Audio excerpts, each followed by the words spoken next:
Hey guys, thanks for dropping by Design by Kathy. Today we're going to do an acrylic pouring on canvas, and it's going to be a ring pour. I'm going to use 3 colors. I'm going to be using the silicone along with the Floetrol and the paint, and we're going to see what kind of effect we can get from this. So let's get set up and get started.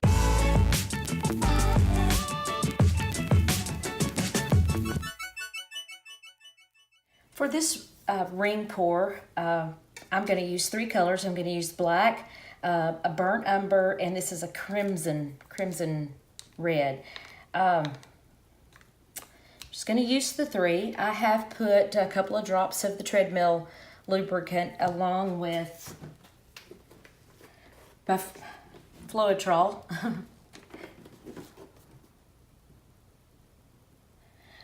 I'm going to add a little bit more to this crimson. It seemed to be, it was a little thicker and heavier than my other 2, it looked like. So I do want it to flow really well. A while back I did some ring pours, and it was like several different ones and several different color schemes all on one canvas. And I had some things pop out literally at me that made me really want to try this as one large ring pour. So I'm going to hope that I'm going to get that same exact effect. I'm going to start layering these colors in here in my little cup.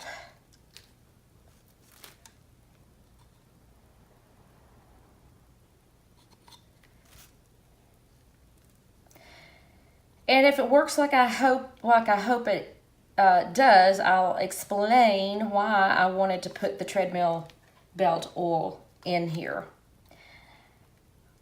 Okay, I'll go ahead and tell you. I won't make you wait. What happened on one of the last ones, when I did those individual ones, is the paint I was using, it was some I already had mixed up, and it had some of the oil already in it. What I noticed was that it started popping up little cells. So in other words, it started popping up rings inside of the rings. So I thought that was really kind of cool looking. And so I thought I want to do a larger pour. And this is a 12 by 16 canvas, but I thought I want to do a larger pour and see if I can get it to have that same effect. You do want to make sure, once you put your Floetrol and your treadmill oil in, you want to make sure you've got it mixed. Keep mixing, along the way. If you let it sit for a little bit, you want to come back and mix it again. Okay, so I have all my colors in here. Instead of using I think for one of the other ones, I did use a little measuring cup. But I don't know, I just found like this, I felt like with my hand, had a little better control hanging on to this little cup. So I'm making a little, more or less a little spout. We're gonna start in the center. And I'm just gonna try to pour continuously in the center. And try not to let your stream of paint stop. Keep it going. And try to keep it as much in the center as possible.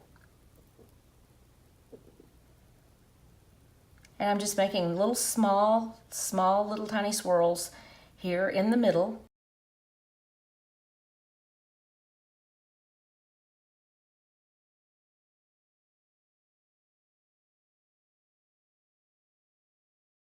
It looks like a vinyl record right now, which is kind of cool. If hopefully you remember. Well, thankfully, since they've come back, since vinyl's come back, so I'm not talking, like from the caveman days.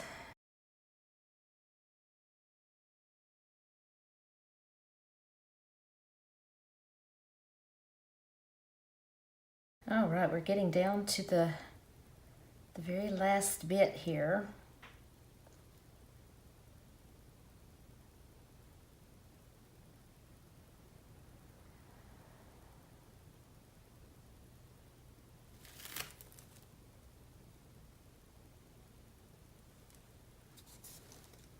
Okay, do want to grab some gloves.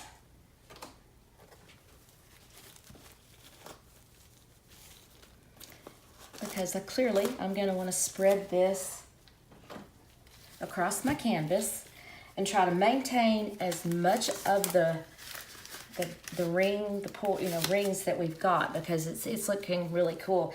And as you can see, some of them have started to pop up, the little tiny cells in there.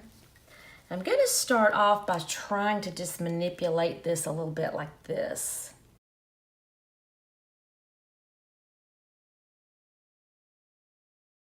I just, don't want to let it just go dashing off the sides just yet.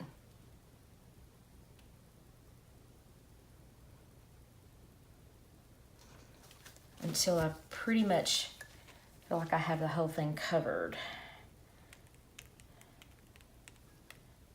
Sorry if I'm getting this. This is a bigger canvas than what I'm usually doing my videos with. But I was out of the 12 by 12 and I had these because they were on sale one day, and I am just not one who cannot take advantage of a sale. I don't know about you, but I just can't. I can't not do it. If it's on sale, it's calling my name.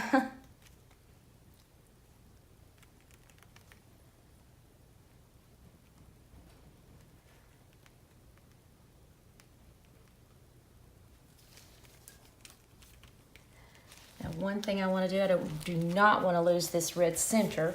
So I'm going to see if I can take it back down a little bit.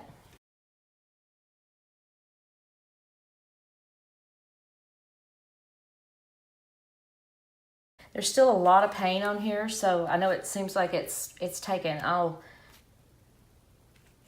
while, but there still is a significant amount of paint still on this canvas. And finally, we have Houston. We have contact here.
I'll take some of this, see if we can't.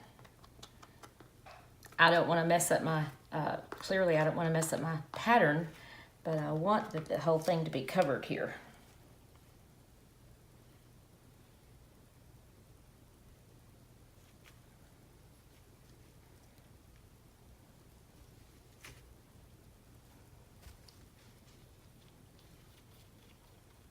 Sometimes it's like if you can just help it get started and then it'll go ahead and move like you want it to.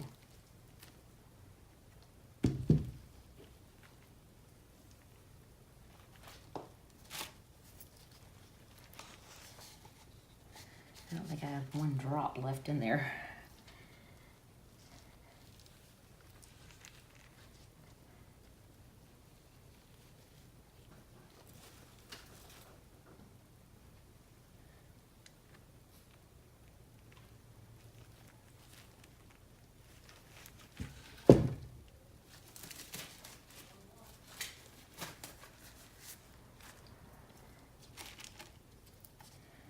I want to see if I can get out just a little bit more paint and see if I can grab just these two little stubborn corners here.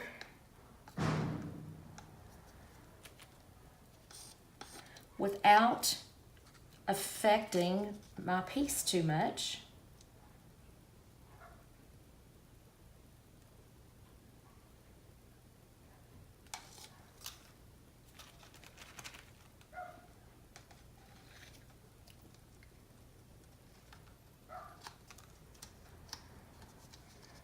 Okay, again, I'm going to make the spout, and I'm just going to go I'm going to do the same thing right here in this corner. Hold on, let me scooch it down because I don't know how, I didn't mark my spot. X marks the spot. I want you to be able to see it. So I'm going to see if I can just do the same thing right here.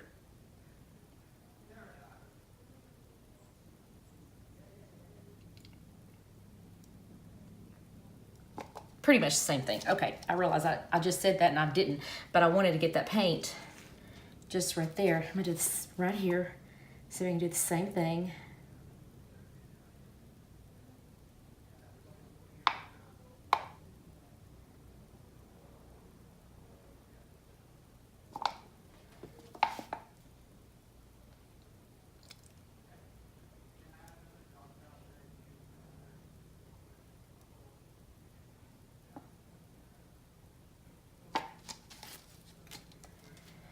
And grab some more gloves.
Okay, so now we've got those little corners covered.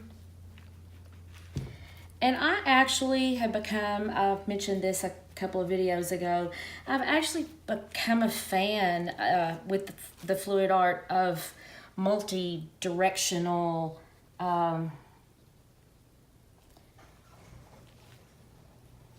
well, let's just say multi-directions of the way your paint is flowing.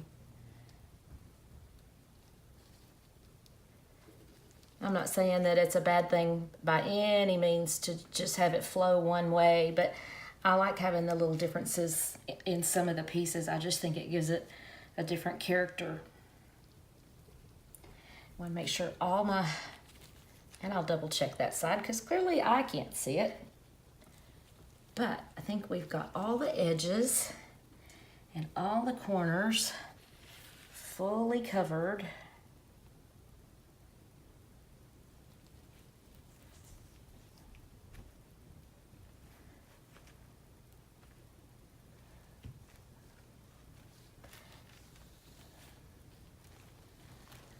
And there we have it. Now, I understand that we did lose, you know, you're going to say, well, what was the purpose of pouring the rings? Well, if we hadn't poured them in the ring pour like that, we would have had a completely different look. And I could do one sometimes if you'd like as a comparison of what just the flipping the cup or, you know, just pouring the cup, what kind of... what I'm talking about. But because we, yeah, I didn't like that. Let's see if we can swirl that around.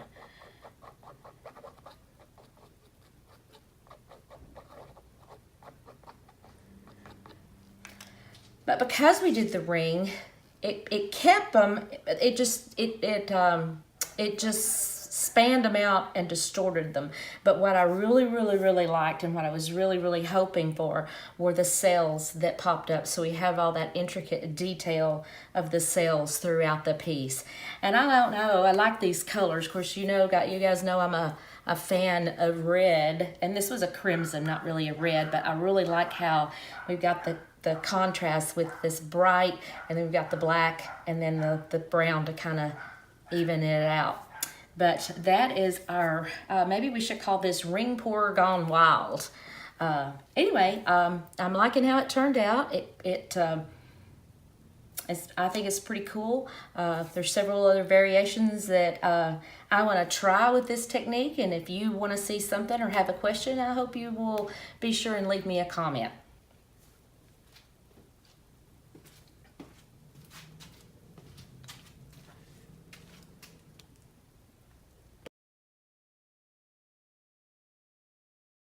Hey y'all, thanks for watching. I think this turned out really cool. I think I'm gonna call it lava.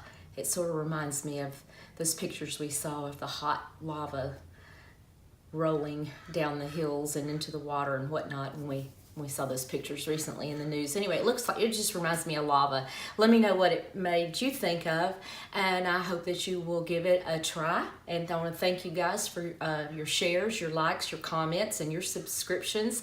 And I hope you'll pass it on to your friends. And whatever you do, make it yours, make it personal, and you can do it. Don't forget to subscribe. Thanks.